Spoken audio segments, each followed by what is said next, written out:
ഈ വർഷത്തെ വചന ശുശ്രൂഷയ്ക്ക് വേണ്ടി ഞാൻ എടുത്തിരിക്കുന്നത് സങ്കീർത്തന പുസ്തകം 69-ാമത്തെ അധ്യായത്തിൻ്റെ 19, 20, 21 വാക്യങ്ങളാണ്.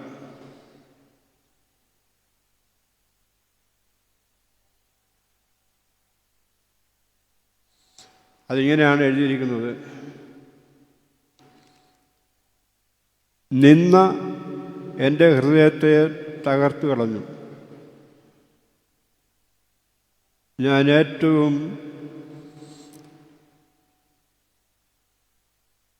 വിഷമിച്ചിരിക്കുന്നു. വല്ലവനും അനുതാപം തോന്നുമോ എന്ന് ഞാൻ നോക്കിക്കൊണ്ടിരുന്നു, ആരെയും കണ്ടില്ലാതാനും. എന്നെ ആശ്വസിപ്പിക്കേണ്ടതിന് ഞാൻ നോക്കി, എന്നെ ആശ്വസിപ്പിക്കുവാൻ ആരെയും കണ്ടില്ലാതാനും. അതിൻ്റെ ഇംഗ്ലീഷ് വിവർത്തനം ഇങ്ങനെയാണ്: Scorn has broken my heart.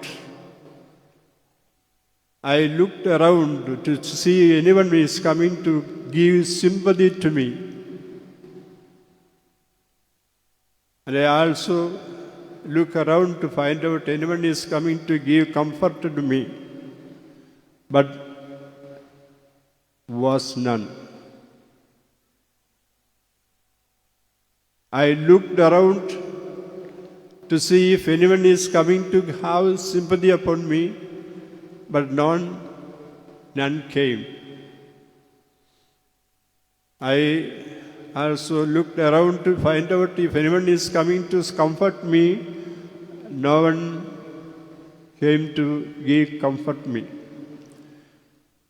നിന്ന നിമിത്തം എൻ്റെ ഹൃദയം തകർന്നിരിക്കുന്നു.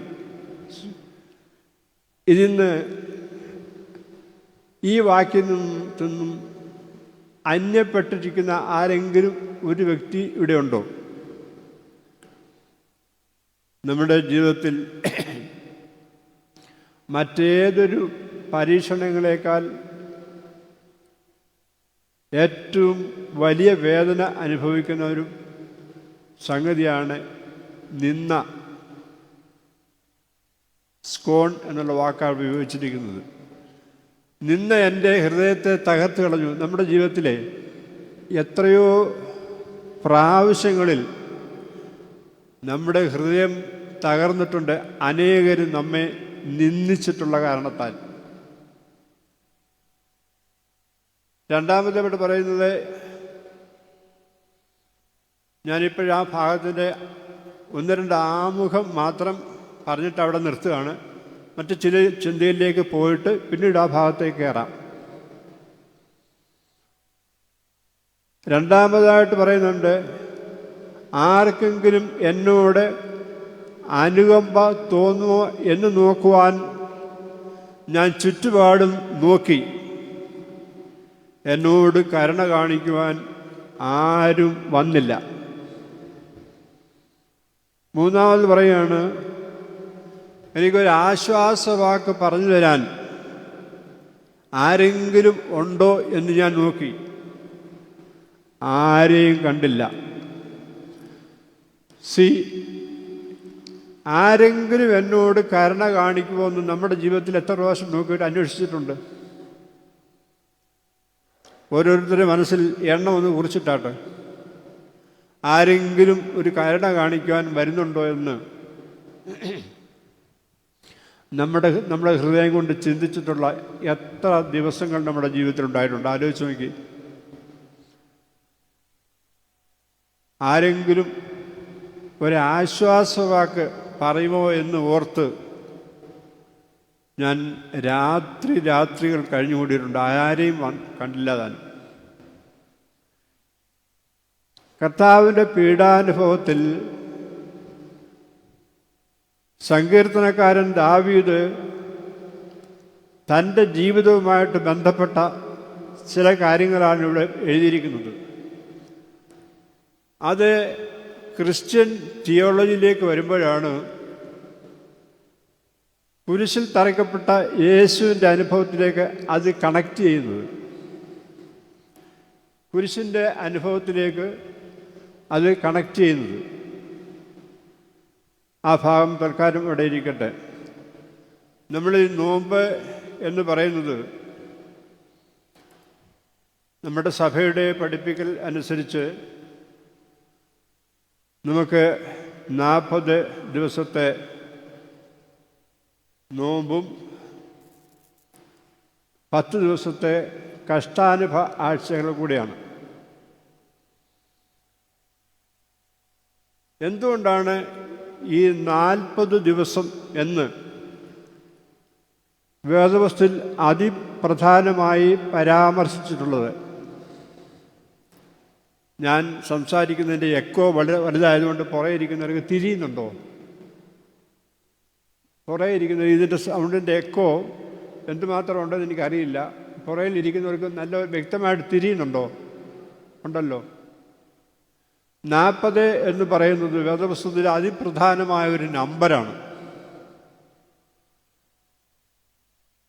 അതിൽ ഒന്നാമത്തെയും രണ്ടാമത്തെയും 40ൻ്റെ പ്രാധാന്യം ഈജിപ്ഷ്യൻ മിതോളജിയുമായിട്ട് കണക്റ്റഡാണ്.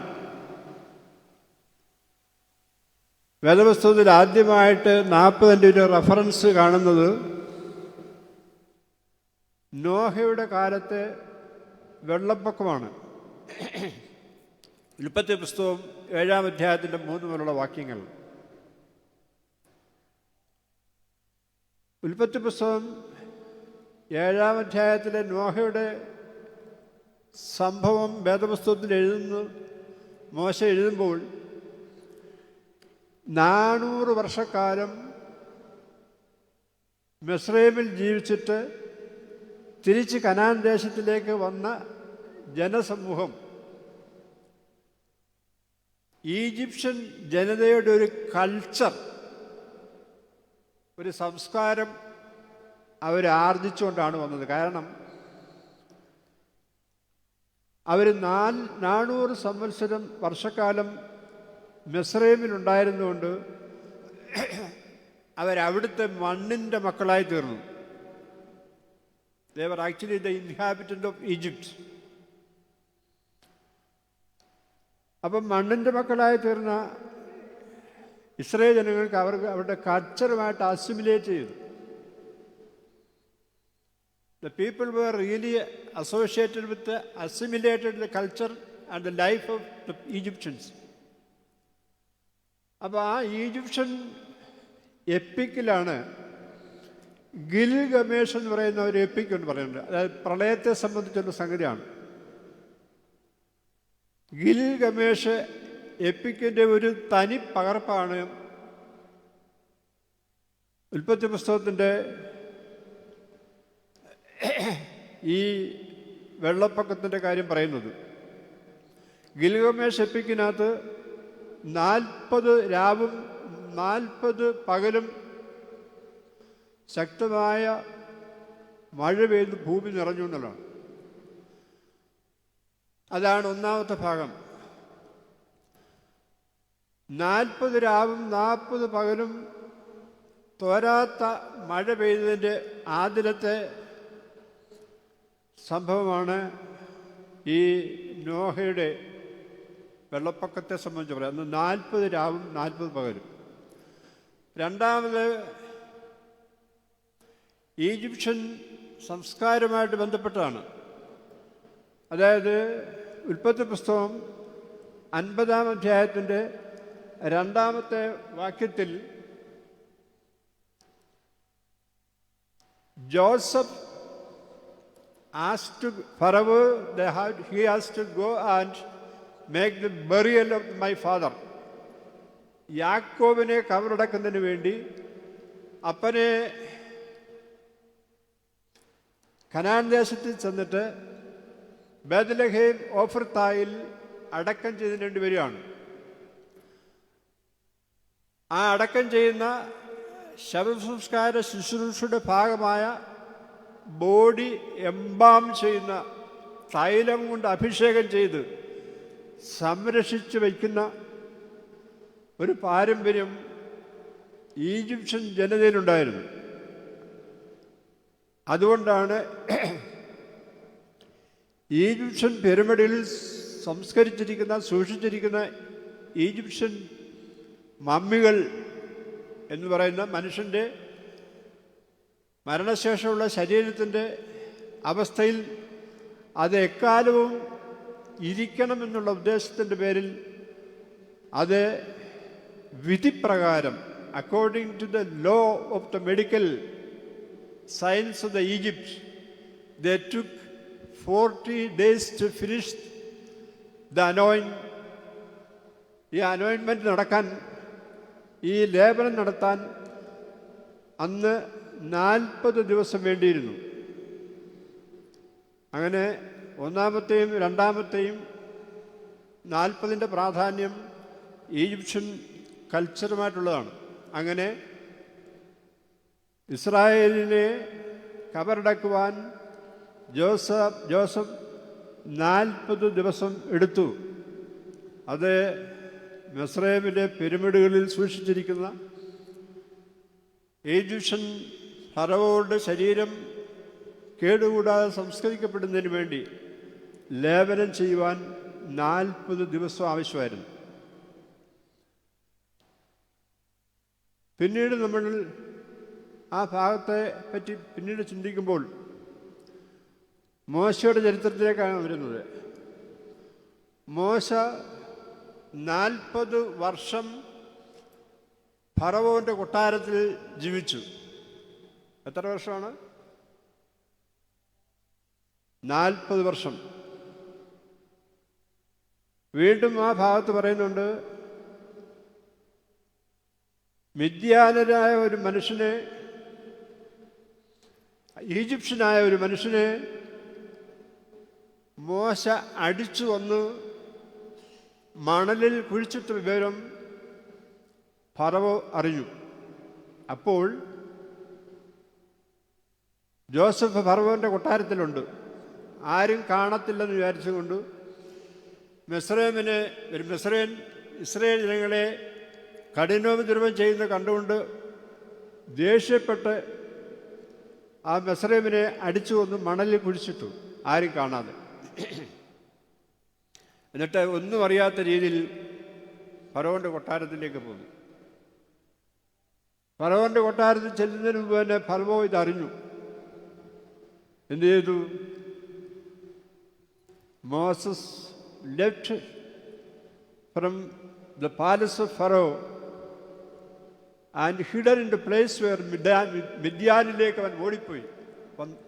മിദ്യാനിൽ ഡെസേർട്ടിൽ ബത്ശേബ എന്ന് പറയുന്ന ഡെസേർട്ടിലേക്ക് പോയിട്ട് അവിടെ 40 സംവത്സരം അവിടെ ഒളിച്ചു താമസിച്ചു. പിന്നീട് നമ്മൾ കാണുന്നത് പുറപ്പാട് പുസ്തകത്തിൻ്റെ 24-ാമത്തെ അധ്യായത്തിൽ മോശ സീനായ് മലയിൽ കയറി 40 നാളും 40 പകലും ഉപവസിച്ച് ഇസ്രായേൽ ജനങ്ങൾക്ക് നടക്കുവാനുള്ള റൂൾസ് 10 കൽപ്പന പ്രാപിച്ചുകൊണ്ട് വന്നു. അതിന് എത്ര ദിവസമായിരുന്നു? സീനായി എന്ന് പറയുന്നുണ്ട്, ഹോറേബ് മലയെന്നും പറയുന്നുണ്ട്. അവിടെ 40 രാവും 40 രാത്രിയും ഉപവസിച്ച് ആഹാരം കഴിക്കാതെ വെള്ളം കുടിക്കാതെ മലമുകളിൽ ദൈവവുമായിട്ടുള്ള ബന്ധത്തിലിരുന്നു. എന്തിനു വേണ്ടി? അവന് വലിയ ആവശ്യമുണ്ട്. ലക്ഷക്കണക്കിന് ജനങ്ങളെ വഴി നടത്താനൊരു കോഡ് ഓഫ് റൂൾ ആവശ്യമാണ്. ആ ഒരു കോഡ് ഓഫ് റൂൾ 10 കൽപ്പനയിൽ കൂടി ദൈവം അവന് തൻ്റെ സ്വന്തം കൈ കൊണ്ട് എഴുതി കൊടുത്തു. അതിന് 40 ദിവസം എടുത്തു. ഒന്ന് ശമൂവേലിന്റെ പുസ്തകത്തിൽ പറയുന്നുണ്ട്, ഗോലിയാത്ത്, അതായത് ഫിലിസ്ത്യനായ ഗോലിയാത്ത് 40 ദിവസം ഓരോ ദിവസവും രാവിലെ വന്നിട്ട് പാളയത്തിൽ വന്നിട്ട് ഇസ്രായേൽ ജനങ്ങളെ വെല്ലുവിളിച്ചു.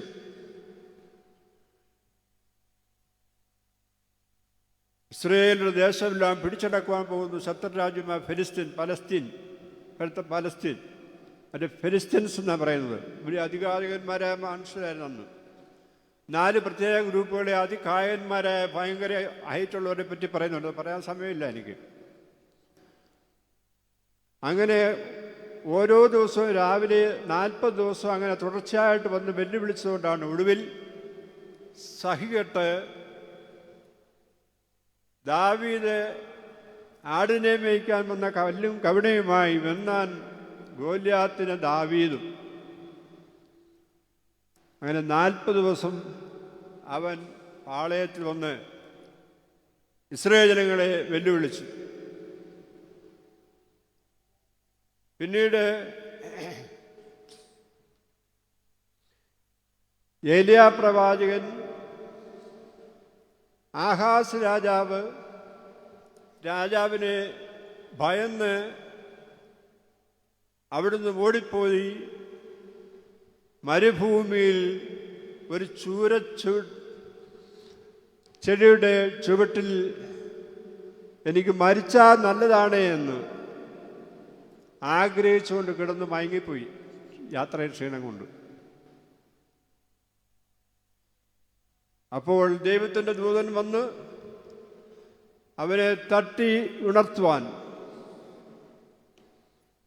ഒന്നാമത്തെ പ്രാവശ്യം അവനെ തട്ടി ഉണർത്തിയിട്ട് ഉണർന്നില്ല.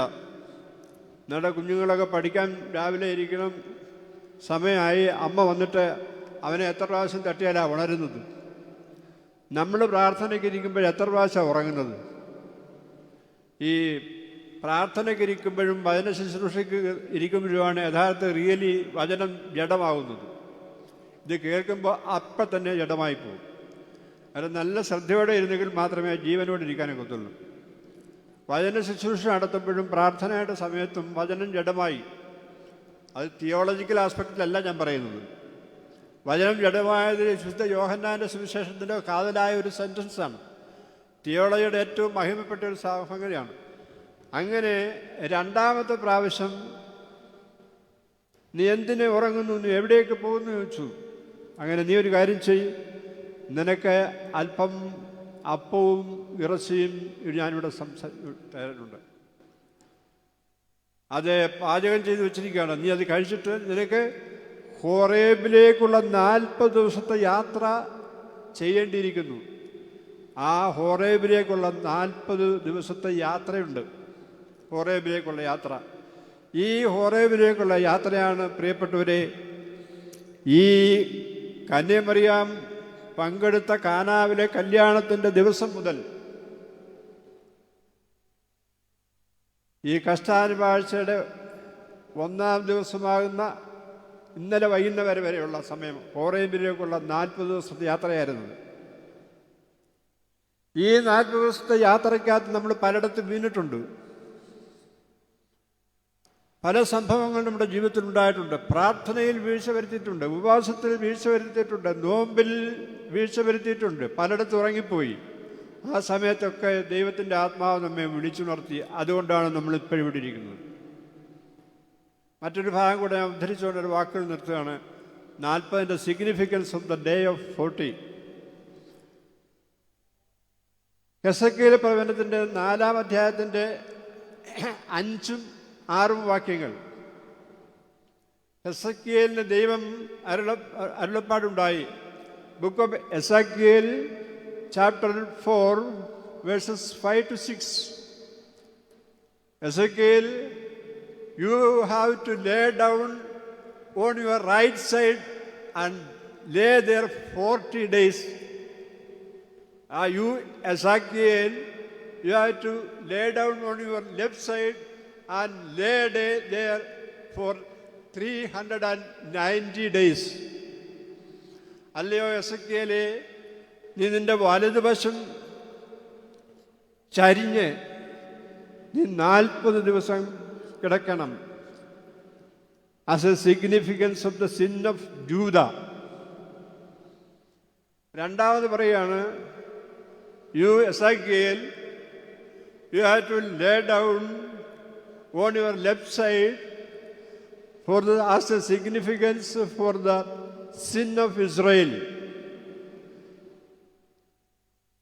അങ്ങനെ എസേക്കിയേൽ 40 ദിവസം വലതുവശം ചരിഞ്ഞും 40 ദിവസം ഇടതുവശം ചരിഞ്ഞും കിടന്നു എന്നാണ് പറയുന്നത്.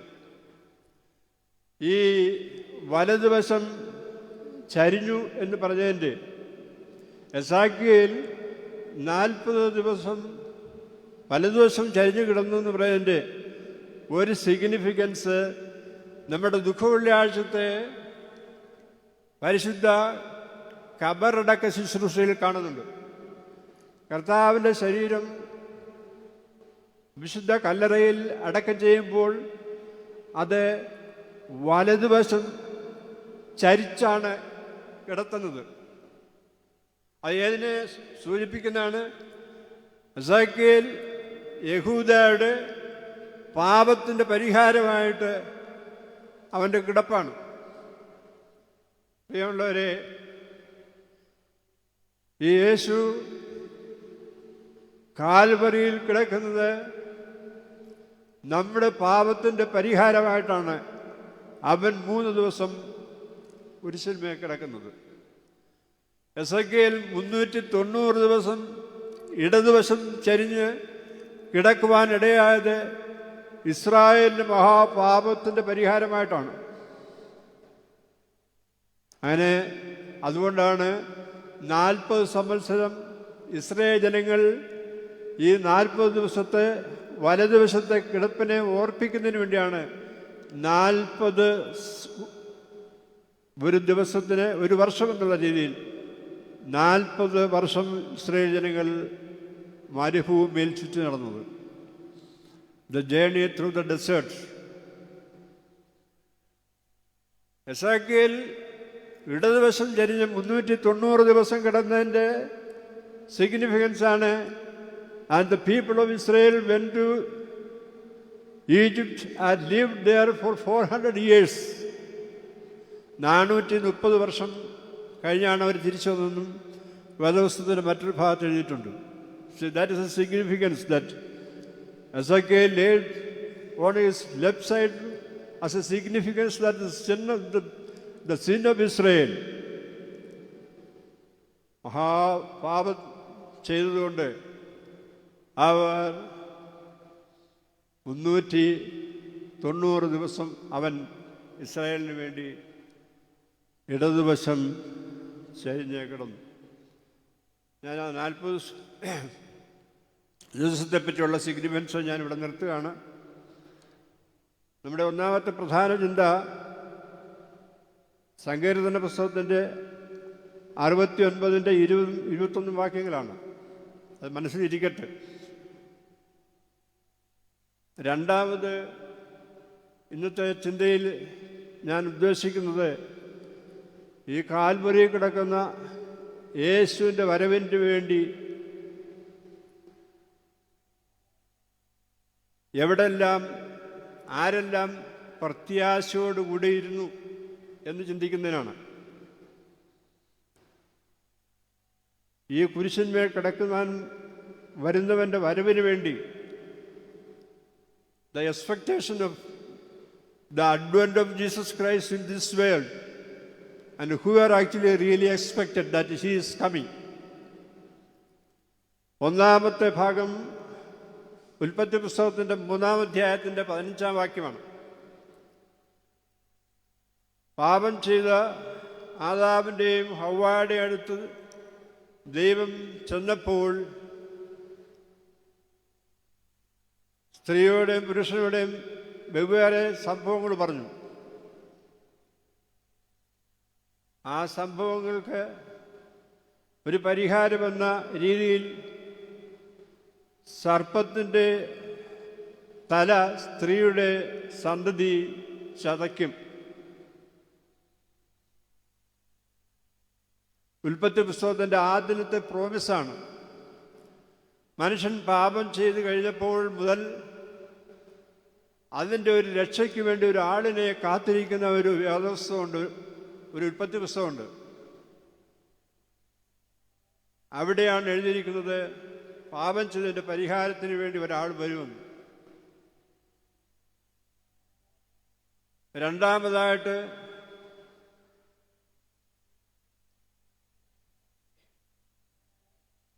വിശുദ്ധ വേദപുസ്തകത്തിൽ സക്കറിയ പ്രവചനത്തിൻ്റെ 5-ാമത്തെ അധ്യായം 2-ാമത്തെ വാക്യത്തിൽ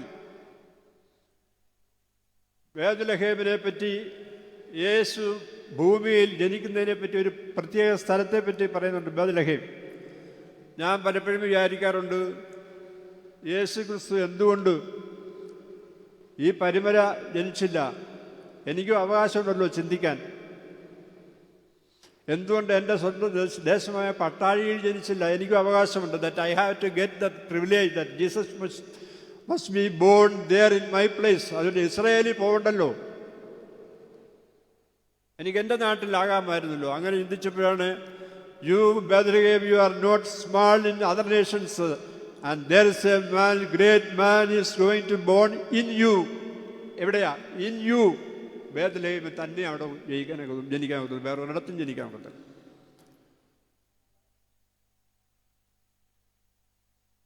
യേശുവിൻ്റെ വരവിന് വേണ്ടി കാത്തിരിക്കുന്ന ഒരു പ്രവാചകനുണ്ടായിരുന്നു. അത് യെശയ്യാ പ്രവചനത്തിൻ്റെ 7-ാം അധ്യായത്തിൻ്റെ 15-ാമത്തെ വാക്യത്തിലാണ്. ആഹാസ് രാജാവ് ഗോത്രങ്ങളെയെല്ലാം കീഴടക്കി ഇസ്രായേലിനെ രക്ഷിക്കുമെന്നുള്ളതായ ഒരു പ്രോമിസ് പറഞ്ഞപ്പോൾ ആഹാസിന് വിശ്വസിക്കാൻ സാധിക്കത്തില്ല. ആഹാസിനോട് പറഞ്ഞു, നീ സ്വർഗത്തിൽ താഴെ ഭൂമിയുടെ മുകളിൽ നിനക്കിഷ്ടമാകുന്ന ഒരു അടയാളം ചോദിച്ചു, ഞാൻ അത് നിനക്ക് തരും. ആ ചോദിക്കുന്ന അടയാളമാണ് ഞാൻ നിനക്ക് തരാൻ പോകുന്ന പ്രോമിസ്. ആ കവനൻ്റെ ഉടമ്പടി അതാണ്. എൻ്റെ ദൈവത്തെ പരീക്ഷിക്കുവാൻ ഞാൻ ആരുമല്ല, എൻ്റെ ദൈവത്തെ പരീക്ഷിക്കുവാൻ എന്നെ ഇടയാക്കരുത്. അങ്ങനെ ചൊല്ലിട്ട് സറണ്ടർ ചെയ്ത് പിന്മാറിയ ആഹാസിന് ഒരു അടയാളം ദൈവം തന്നെ കൊടുക്കുകയാണ്. കന്യക ഗർഭം ധരിച്ച് ഒരു മകനെ പ്രസവിക്കും. അവൻ ഇമ്മാനുവേൽ എന്ന് പേരിടും. അവൻ വലിയവനായിരിക്കും, ദേശത്തിൻ്റെ അധിപതിയായിരിക്കും. അവൻ നിന്നോട് കൂടെ ഉണ്ടായിരിക്കും യുദ്ധത്തിന്. അതാണ് ഈ യുദ്ധത്തിന് അവൻ ഇമ്മാനുവേൽ എന്ന് പേരിടാൻ കാര്യം, യുദ്ധത്തിൽ നിന്നോട് കൂടെ ഇരിക്കുന്ന ഒരു ഗ്രേറ്റ് മാനെ ഞാൻ വിടുമെന്നുള്ളതാണ്. വേറെ എല്ലാവരും യുദ്ധം വന്നാൽ ദൂരെ മാറി നിൽക്കത്തേ ഉള്ളൂ, അവർ കൂടെ നിൽക്കത്തില്ല. കൂടെ നിൽക്കുന്ന ആരാ? ഇമ്മാനുവേൽ. അതുകൊണ്ട് അവനെ കൊടുത്തു കഴിഞ്ഞാൽ ആഹാസൻ ധൈര്യമുണ്ടാവും. വേദപുസ്തകത്തിൽ പ്രധാനമായിട്ടും ദ എക്സ്പെക്റ്റഡ് ക്രൈസ്റ്റ് വിശുദ്ധ ഉൽപ്പത്തി പുസ്തകത്തിൻ്റെ 3-ലും സക്കറിയ പ്രവാചകന്റെ പുസ്തകമാണത്. സക്കറിയയുടെ പുസ്തകം 5-ാം അധ്യായത്തിൻ്റെ 2-ാമത്തെ വാക്യത്തിലും യെശയ്യാ പ്രവചനത്തിൻ്റെ 7-ാം അധ്യായത്തിൻ്റെ 15-ാമത്തെ വാക്യത്തിലുമാണ് വേദപുസ്തകത്തിൽ പറഞ്ഞിരിക്കുന്നത്. The Bible is expecting the advent or the coming of Jesus Christ for the remission of the sin of the whole world. രണ്ടാമത്തെ ചിന്തയിലേക്ക് പ്രവേശിക്കാം നമുക്ക്. യേശുവിൻ്റെ വരവിനെ സംബന്ധിച്ച് ക്രിസ്തുവിന് 4500 വർഷങ്ങൾക്ക് മുമ്പ് ഭാരതീയ വേദങ്ങളിൽ വളരെ വ്യക്തമായിട്ട് പ്രതിധ്വനിച്ചിട്ടുണ്ട്. പ്രജാപതിയുടെ മരണവുമായിട്ട് ബന്ധപ്പെട്ടാണ് ഋഗ്വേദത്തിൽ പ്രത്യേകമായിട്ടും പറഞ്ഞിരിക്കുന്നത്. ഋഗ്വേദ ചിന്തകളിൽ പ്രജാപതിയുടെ പഞ്ചമുറിവുകൊണ്ട് വൃക്ഷത്തിൽ കെട്ടപ്പെട്ടവനായി അവൻ രക്ഷകനായി വരുന്നതിനെ പറ്റിയുള്ള ഒരു ചിന്ത ഭാരതീയ ചിന്തകളിൽ ഋഷീവരന്മാർ എഴുതിയിരുന്നു. മൂന്നാമത് ഖുറാന്റെ സൂറ മറിയം എന്ന് പറയുന്ന chapter 19 it is fully described the coming of Jesus Christ, the pregnancy of a Virgin Mary. കന്യഗർഭം ധരിച്ച് മകനെ പ്രസവിക്കുന്നതിന് വേണ്ടി യേശുവിൻ്റെ കാലം കഴിഞ്ഞതിന് ശേഷമാണെങ്കിലും പ്രവാചകനായ നബി അത് വിട്ടുപോകാതെ ഖുറാനിൽ ചേർത്തിട്ടുണ്ട്. അങ്ങനെ വേദപുസ്തകത്തിലും ഭാരതീയ ചിന്താഗതിയിൽ വേദങ്ങളിലും പരിശുദ്ധ ഖുറാനിലും ആയിട്ട് മത ചിന്തകളിലായിട്ട് ഈ യേശുവിൻ്റെ വരവിനെ പറ്റി ചിന്തിച്ചിട്ടുണ്ട്. അത് കഴിഞ്ഞതിന് ശേഷം ലോക ചരിത്രത്തിൽ the expectation of the great men history, ലോകത്തിലെ ഏറ്റവും പ്രസിദ്ധരായ മനുഷ്യൻ്റെ പ്രത്യാശ എന്തായിരുന്നു? ആരൊക്കെയാണ് യേശുവിൻ്റെ ഈ വരവിനെ പറ്റി ആഗ്രഹിച്ചിരുന്നത്? ക്രിസ്തുവിന് മുമ്പ് ഏകദേശം 500 വർഷങ്ങൾക്ക് മുമ്പ് ജീവിച്ചിരുന്ന ബുദ്ധൻ, great men of history, expecting the advening coming of Jesus Christ എങ്ങനെയാണ് വിവരിച്ചിരിക്കുന്നത്? അത് വളരെ രസകരമായി വിവരിച്ചിട്ടുണ്ട്. ബുദ്ധിമാനായ ഫിലോസഫറായ സോക്രട്ടീസ് ഒരു ദിവസം രാവിലെ നടക്കുവാൻ പോകുമ്പോൾ അസിലിബിയാസ് എന്ന് പറയുന്ന ഒരാൾ ക്ഷേത്ര ദർശനത്തിന് വേണ്ടി പോകുന്ന വഴിയിൽ സോക്രട്ടീസിനെ കണ്ടെത്തി. ബുദ്ധിമാനായ ഫിലോസഫറായ സോക്രട്ടീസിനോട് അസിലിബിദാസ് പറയുകയാണ്, ഞാൻ ക്ഷേത്രത്തിൽ ദർശനത്തിന് പോകുമ്പോൾ ദൈവത്തോട് എന്താണ് ചോദിക്കേണ്ടത്?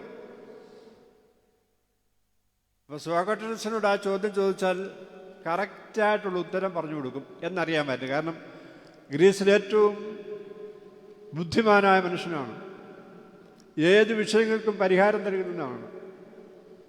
അങ്ങനെ സോക്രട്ടീസിനോട് ചോദിച്ചാൽ അതിൻ്റെ ഉത്തരം കണ്ടുകിട്ടും എന്ന് വിചാരിച്ചുകൊണ്ട് അസ്ലിബിദാസ് ഒരു ചോദ്യം ചോദിച്ചാണ്, ഞാൻ ക്ഷേത്രത്തിൽ ചെന്ന് ഈശ്വരനോട് എന്താണ് ചോദിക്കേണ്ടത്? സോക്രട്ടീസ് പറഞ്ഞു, you have to wait for a great man who is coming and he will be having the capacity to design good and evil. നന്മ തിന്മകളെ വേർതിരിച്ച് കൊടുക്കുവാൻ തക്കവണ്ണം മനുഷ്യൻ്റെയും ദൈവത്തിൻ്റെയും ഇടയിൽ മാന്യമായി പെരുമാറുന്ന ഒരുവൻ വരും, അവൻ വരുന്നത് എന്നാണെന്ന് ചോദിക്കണമെന്ന്. പോയി ക്ഷേത്രത്തിൽ പോയി പ്രാർത്ഥിച്ചപ്പോൾ ചോദിക്കുകയാണ്, when should I wait for the coming of a great man who is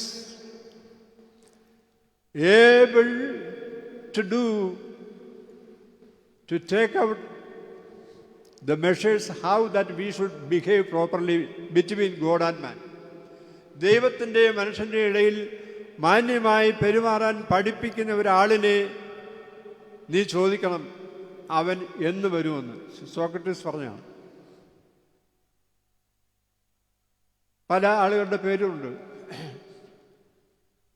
Chinese സഞ്ചാരിയായ Confucius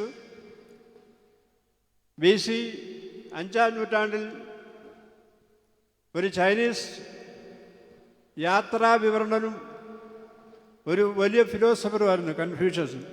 it's a great traveller and a philosopher. അദ്ദേഹത്തിൻ്റെ 2 പ്രധാനമായിട്ടുള്ള പുസ്തകങ്ങളുണ്ട്. ഒരു പുസ്തകത്തിൻ്റെ പേര് അനലെക്സ് എന്നാണ്, ANLECT, ANLECT, അനലെക്സ് എന്ന് പറയുന്നൊരു പുസ്തകമാണ്. രണ്ടാമത് അദ്ദേഹത്തിൻ്റെ ഒരു പുസ്തകമുണ്ട്. ആ പുസ്തകത്തിൻ്റെ പേര് ദ മോറൽസ് എന്നാണ്, MORALS, ദ മോറൽസ്. ആ മോറൽസിൽ പറഞ്ഞിരിക്കുന്നു, കൺഫ്യൂഷ്യസ് ഇപ്രകാരം പറഞ്ഞിരിക്കുന്നു, ഞാൻ ഒരാളിനെ പ്രതീക്ഷിക്കുന്നുണ്ട്.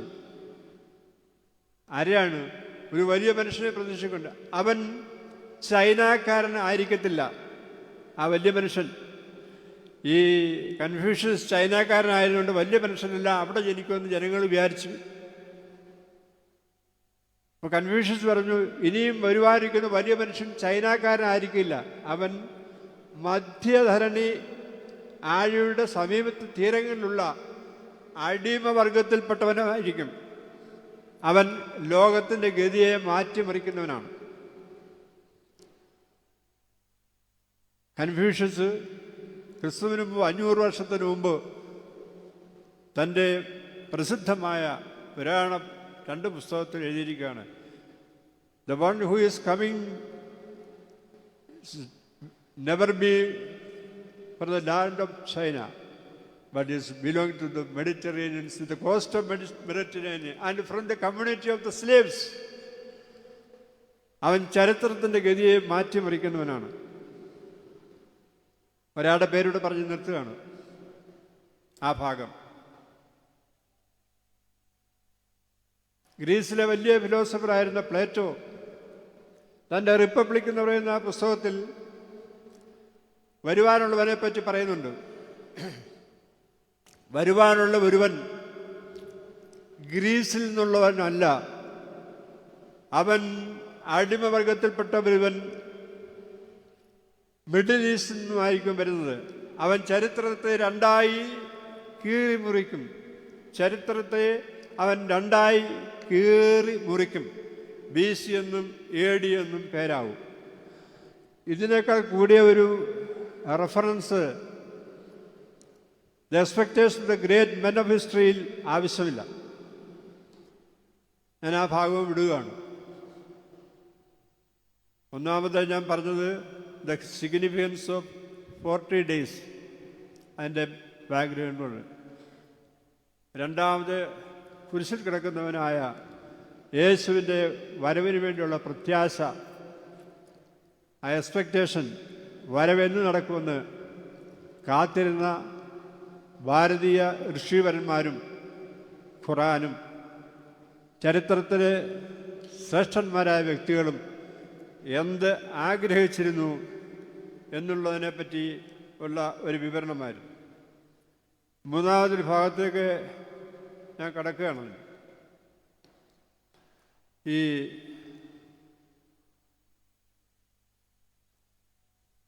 ദൈവം മനുഷ്യനായ ഭൂമിയിലേക്ക് വരുവാൻ ഇടയായതിൻ്റെ കാരണം എന്താണ്?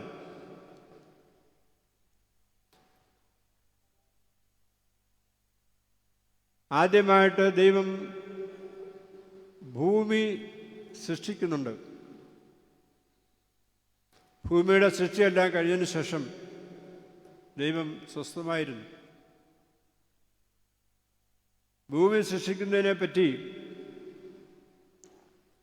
ഒരു വിവരണം നിങ്ങൾ ജോൺ മിൽട്ടൻ്റെ പാരഡൈസ് ലോസ്റ്റ് എന്ന് പറയുന്ന പുസ്തകം വായിച്ചിട്ടുണ്ടെങ്കിൽ ആ പുസ്തകത്തിൽ വളരെ വേദപുസ്തകത്തിൽ ഇല്ലാത്ത ഒരുപാട് വിവരണങ്ങൾ എഴുതിയിട്ടുണ്ട്. അത് യാഥാർത്ഥ്യമാണെന്ന് ഞാൻ പറയുന്നില്ല. That is an imagination. അതൊരു പോയറ്റിക്കൽ വേയിലുള്ള തിങ്കിങ് ആണ് ജോൺ മിൽട്ടൺ. ജോൺ മിൽട്ടൺ എന്ന് പറയുന്ന ആംഗലേയ സാഹിത്യത്തിലെ മധ്യനൂറ്റാണ്ടിലെ ഏറ്റവും പ്രസിദ്ധനായ പോയറ്റായിരുന്നു. അദ്ദേഹത്തിൻ്റെ ഒരു പ്രത്യേകത ഉണ്ടായിരുന്നു. അദ്ദേഹം പാരഡൈസ് ലോസ്റ്റ് എഴുതാൻ തുടങ്ങി കുറച്ച് നാൾ കഴിഞ്ഞപ്പോഴേക്കും അന്ധനായിപ്പോയി. ബാക്കി അദ്ദേഹത്തിന് എഴുതാൻ സാധിച്ചില്ല. അദ്ദേഹത്തിൻ്റെ 2 പെൺമക്കളെ കൊണ്ടാണ് എഴുതിച്ചത്. അന്ധന്മാരായ അനേക ശ്രേഷ്ഠന്മാർ ഭൂമിയിലുണ്ടായിരുന്നു.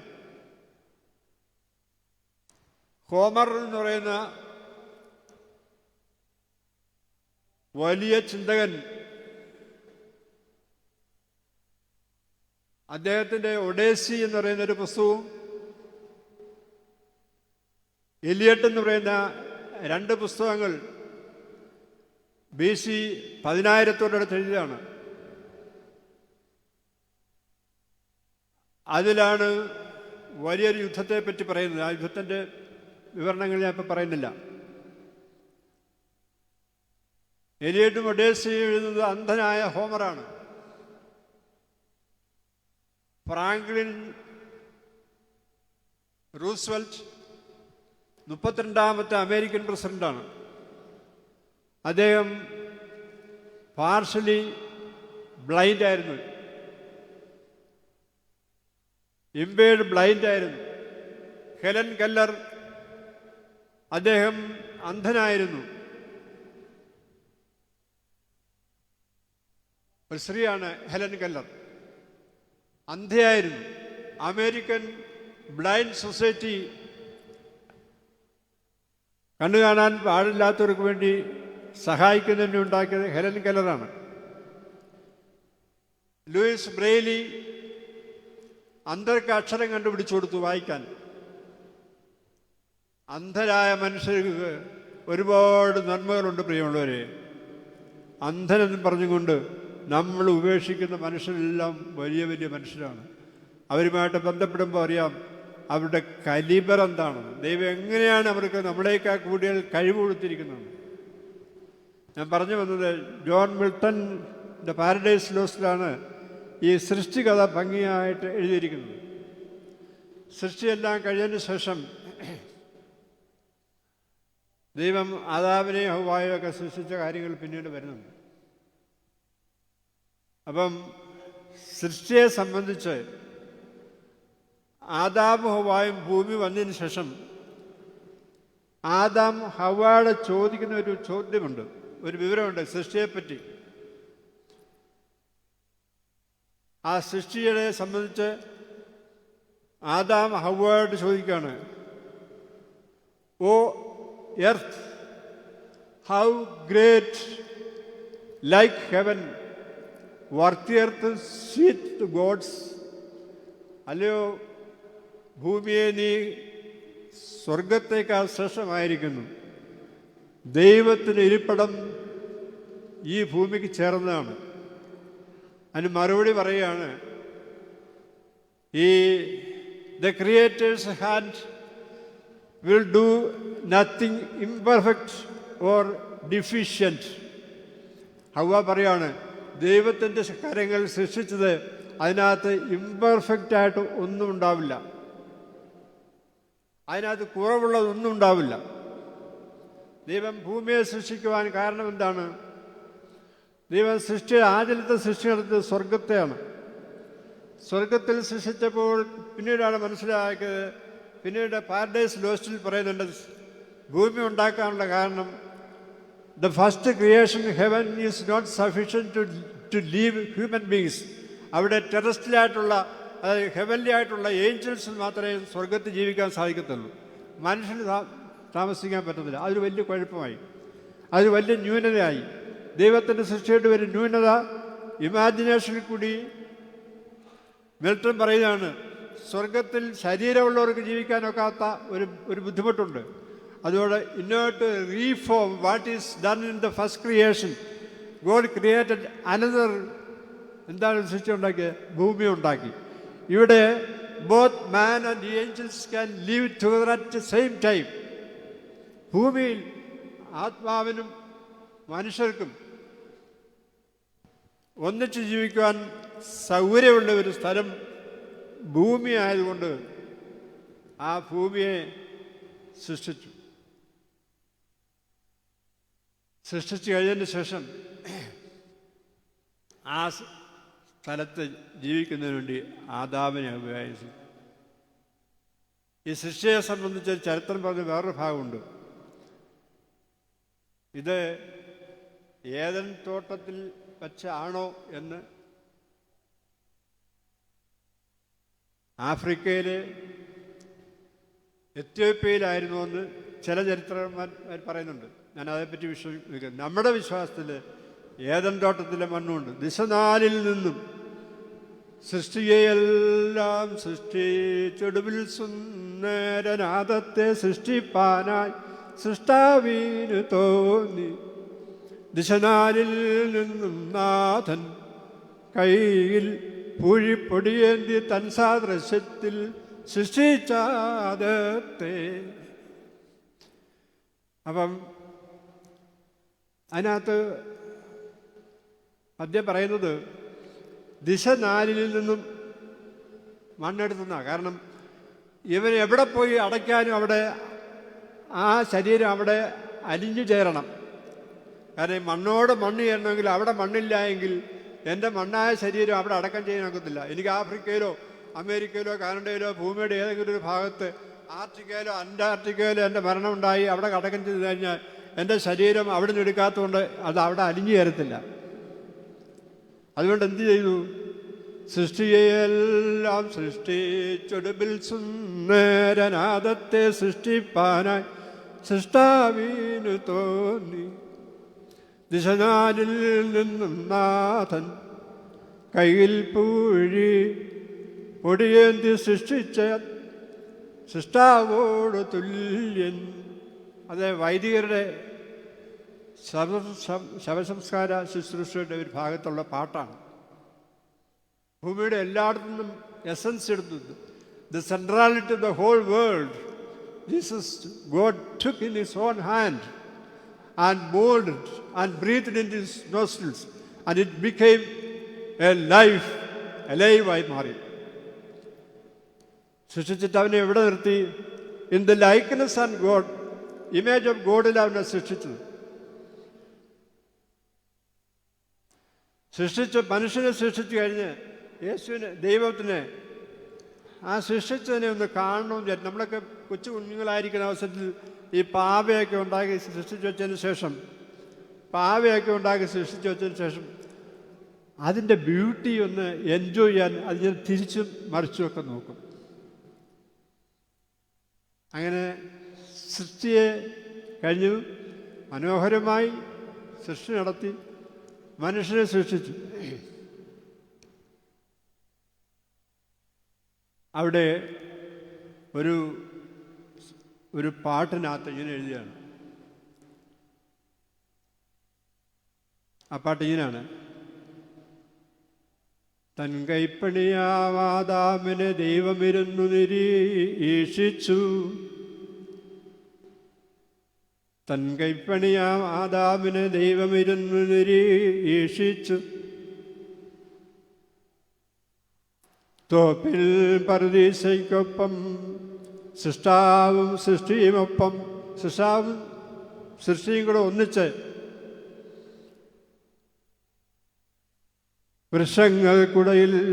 വൃക്ഷങ്ങൾക്കിടയിൽ സ്വൈരവിഹാരം ചെയ്യുന്നത് വീക്ഷിച്ചാൻ മണ്ണിൻ മഹിമാവിൻ ഈറേരത്ഭുതമാർന്നു.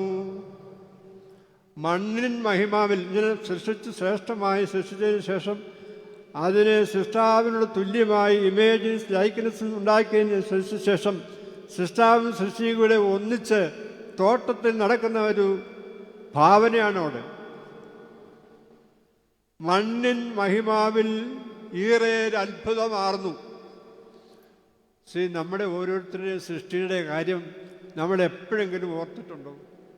How great and amazing that nobody can explain so far the medical world or the science. നമ്മുടെ തലയ്ക്കകത്ത് എത്ര ന്യൂറോൺസ് ഉണ്ടെന്ന് ഇന്ന് വരെ കണ്ടുപിടിച്ചിട്ടില്ല. ആർക്കും കണ്ടുപിടിക്കാനൊക്കത്തില്ല. ഭൂമി ഉണ്ടായ കാലത്ത് ഈ കമ്പ്യൂട്ടറിൻ്റെ ആവശ്യമില്ല. എത്ര സൂപ്പർസോണിക് കമ്പ്യൂട്ടേഴ്സ് ഉണ്ടാക്കിയതാലും that is below the capacity of the human brain. ഈ ഭൂമിയുടെ കാലത്തോളം ജീവിക്കുന്ന അത്രയും കാലത്തുള്ള സകല ജ്ഞാനത്തെയും ഉൾക്കൊള്ളുവാൻ തക്കമെന്ന് ശ്രേഷ്ഠമായ ഒരു ബ്രെയിൻ നൂറ്റാണ്ടുകൾക്ക് മുമ്പ് സൃഷ്ടിച്ച ഒരു ദൈവത്തിന് അറിയാമായിരുന്നു. ലോകം കടന്നു വരുന്ന ഒരു കാലത്തും ഇതിനൊരു റീക്രിയേഷൻ ആവശ്യമില്ല. There is no question of repair. നമ്മൾ കണ്ടത് കാണുന്നതിനകത്ത് എന്തുമാത്രം സിസ്റ്റമാറ്റിക്കായിട്ടാണ് അവയവങ്ങൾ വെച്ച് പിടിപ്പിച്ചിട്ട് ഓട്ടോമാറ്റിക്കായിട്ട് അതിൻ്റെ ലെൻസ് തിരിയുന്നതും മുകളിലോട്ട് നോക്കുന്നതും താഴോട്ടെടുക്കും. നമ്മളൊരു കാര്യം കാണുന്നു, അപ്പം തന്നെ ഇത് എന്താണെന്ന് റെക്കഗ്നൈസ് ചെയ്യാനുള്ള കഴിവ് നമ്മുടെ പെർസെപ്ഷനിൽ കിട്ടുന്നതിന് മുമ്പ് അത് അനലൈസ് ചെയ്ത് കഴിയും. So how amazing and wonderful the creation is. അതുകൊണ്ടാണ് സങ്കീർത്തനക്കാരൻ പറഞ്ഞു, how great and marvellous the God's creation. ഇതുപോലൊരു ക്രിയേഷൻ ഇനി ആർക്കും ഉണ്ടാക്കാൻ പറ്റത്തില്ല, ഇതിലെ തൊടാൻ പറ്റത്തില്ല. മെഡിക്കൽ വേൾഡിനൊക്കെ തൊടാവുന്ന ഒരു ഏരിയ ഉണ്ട്. Beyond that the medical science cannot do anything. The surrender under the creation of God. സൃഷ്ടിയെല്ലാം കഴിഞ്ഞതിന് ശേഷം ആദാമിനെ സന്ദർശിച്ച് അവൻ എങ്ങനെയുണ്ടെന്ന് അറിയണമല്ലോ. അപ്പം അതിനു മുമ്പൊരു സംഭവം നടക്കുന്നുണ്ട്. ഈ സ്വർഗത്തിൽ സൃഷ്ടിയെല്ലാം കഴിഞ്ഞ് സ്വർഗത്തിൽ ചെന്ന് കഴിഞ്ഞപ്പോഴേക്കും ദൈവത്തിനൊരാഗ്രഹം, എൻ്റെ സൃഷ്ടിയായ ആദാം ഹവ്വായും തനിയേ ഉള്ളൂ ഏദൻ തോട്ടത്തിൽ. അവർക്കൊരു തുണ വേണം, ഒരു സഹായം വേണം. അതിന് സ്വർഗത്തിൽ സന്നിധിയിലായിരിക്കുന്ന അനേക വൃന്ദങ്ങളുണ്ട്, മാലാഖമാരുടെ. അതിൽ the head of the band, ആ ബാൻഡിൻ്റെ ഏറ്റവും ഹെഡായിരിക്കുന്ന ഒരാളിനെ വിളിച്ചു. ആളുടെ പേര് ലൂസിഫർ എന്നാണ്. ലൂസിഫറിനെ പറ്റി വളരെ വ്യക്തമായിട്ട് യെശയ്യാപ്രവചനം തൻ്റെ 14-ാമത്തെ അധ്യായത്തിൽ എഴുതിയിട്ടുണ്ട്. ലൂസിഫർ പറയുന്നുണ്ട്, ഞാൻ എൻ്റെ ക്രിയേറ്ററിനേക്കാൾ ഉയരത്തിൽ ഇരിക്കുമെന്ന് പറഞ്ഞ് ഒരുപാട് കാര്യങ്ങൾ പറയുന്നുണ്ട്. എനിക്കത് പറയാൻ സമയമില്ല, എൻ്റെ സമയം തീരാറായി.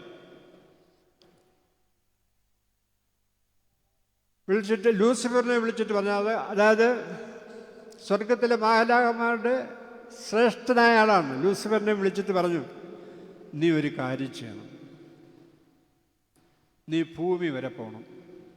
ഭൂമി ചെന്നിട്ട് ഞാൻ സൃഷ്ടിച്ച ഒരു ആദമും ഹവ്വയും ഉണ്ട്. You have to safeguard and protect them. And they are created in my own likeness and image. എൻ്റെ സ്വന്തം സാദൃശ്യത്തിൽ സൃഷ്ടിച്ചിരിക്കുന്ന ആദാമും ഹവ്വായും ഭൂമിയിലുണ്ട്. അവരേകരാണ്. അവരെ സഹായിക്കാനും അവർക്കൊരു കെയർ കൊടുക്കുവാനുമായിട്ട് ആരുടെയെങ്കിലും ഒരു ആവശ്യമുണ്ട്. അതിനെ ഞാൻ നോക്കിയിട്ട് ഏറ്റവും നല്ലത് നീയാണെന്ന് കണ്ടെത്തിയുകൊണ്ട് ലൂസിഫറിനെ വിളിച്ചു. പാരഡൈസ് ലോസ്റ്റിനകത്ത് ലൂസിഫറെ വിളിച്ച അവസരത്തിൽ, ലൂസിഫർ, നീ നാളെ ഭൂമിയിൽ പോകണം, നീ ആദാമിനെ ഹവ്വായും സംരക്ഷിക്കണം, അവരെ ടേക്ക് കെയർ ചെയ്യണമെന്ന് പറഞ്ഞ് അങ്ങനെ പറഞ്ഞുകൊണ്ടിരിക്കുന്ന അവസരത്തിൽ ലൂസിഫറെ അതിന് ഉത്തരം പറയുകയാണ്, O how indignity it is that I have to go and serve the human beings. I am still here in the fiery angels and the greatness of all fires and above all angels. ഞാൻ അഗ്നിജാലകളുടെ മേളിൽ വസിക്കുന്നവനായ നീ എന്നോട്, ഓ indignity to tell you to serve and protect Adam and Eve while I am here in this heaven living among the wings of the fiery angels.